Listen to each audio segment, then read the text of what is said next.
جو ہوتے ہیں یہ مکمل کر سکتا ہے، لیکن اخلاق نہیں ہے تو علم اس کی کمی کو کبھی پورا نہیں کر سکتا۔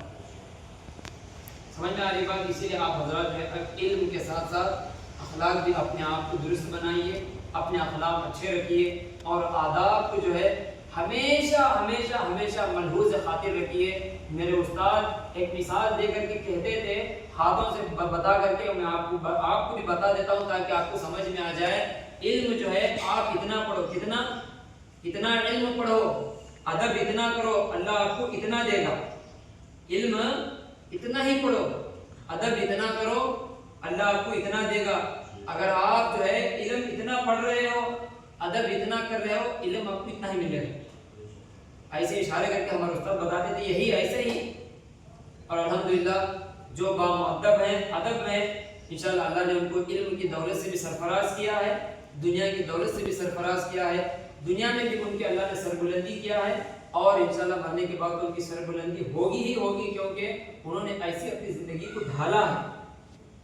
تو میرے عزیز بچوں، آپ حضرات بھی جو اپنے آپ کو بدلیے، اپنے آپ کے اندر علم و ادب پیدا کیجئے، ادب کو جو ہے ہمیشہ ملحوظ خاطر رکھیے، علم کو جو ہے